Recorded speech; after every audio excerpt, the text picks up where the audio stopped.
নমস্কার বন্ধুরা, আপনারা কেমন আছেন? আশা করি ভালো আছেন। আজ আমি আপনাদের শোনাবো শনি, রাহু এবং কেতুর খারাপ দৃষ্টি থেকে রক্ষা পাওয়ার জন্য 100% গ্যারান্টি উপায়। শনিদেব বৈদিক জ্যোতিষ অনুসারে নির্দয় ও নিষ্ঠুর একটি গ্রহ। শনির বক্রদৃষ্টি কারোর উপর পড়লে সেই জাতকের জীবনে নানা সমস্যা দেখা দেয়। আবার রাহু এবং কেতুও পাপ গ্রহ হিসেবে চিহ্নিত। কারোর উপর এই তিন গ্রহের অশুভ প্রভাব একসঙ্গে পড়লে তার জীবন পুরো ছারখার হয়ে যেতে পারে।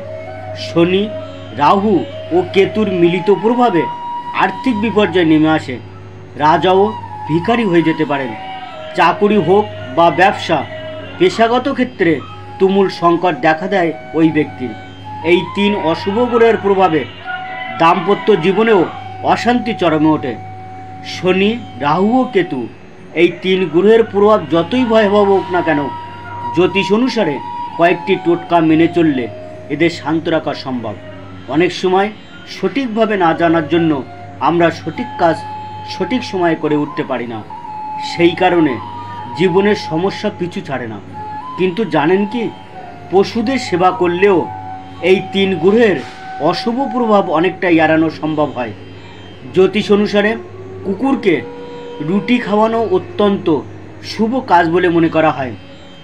যদি আপনি নিজের বাড়িতে কোনো কালো কুকুর পুষে থাকেন, তাহলে এর ফলে শনি এবং কেতু তুষ্ট হয়।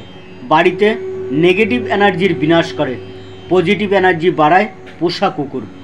যে বাড়িতে কুকুর থাকে সেই বাড়িতে কখনো অশুভ শক্তি প্রবেশ করে না বলে মনে করা হয়। শনি ও কেতুর অশুভ প্রভাবে কালো কুকুর পুষলে কেটে যায় বলে জানাচ্ছে জ্যোতিষশাস্ত্র। কুকুরকে রুটি খাওয়ালে অত্যন্ত তুষ্ট হন শনিদেব। বিশেষ করে যাদের উপর শনির 7.5 বা ধাইয়া চলছে, তাদের নানা সমস্যা থেকে মুক্তি পেতে অবশ্যই কুকুরকে নিয়মিত রুটি খাওয়ানো উচিত। মনে রাখবেন, কুকুরকে যে রুটি খাওয়াবেন তাতে একটু সর্ষের তেল মাখিয়ে নেবেন। এতে শনির দশা কাটার পাশাপাশি কাল ভৈরবও আপনার উপর তুষ্ট হবেন। আর কাল ভৈরব প্রসন্ন থাকলে আপনার উপর আসা অতি বড় বিপদও কেটে যাবে। আর্থিক সংকট থেকে মুক্তি পাবেন এবং সন্তান নিয়ে কোনো অশান্তি চললে তাও কেটে যাবে। ঠিক আছে বন্ধুরা, আজ এই পর্যন্ত। সবাইকে ধন্যবাদ জানিয়ে এখানেই শেষ করছি। জানকারিটি কেমন লাগলো অবশ্যই কমেন্ট করে জানাবেন। আর এই রকম আরও ভিডিও দেখতে চ্যানেলটি সাবস্ক্রাইব, লাইকস এবং শেয়ার করবেন। আর পাশে থাকা বেল আইকনটি প্রেস করতে ভুলবেন না। নমস্কার।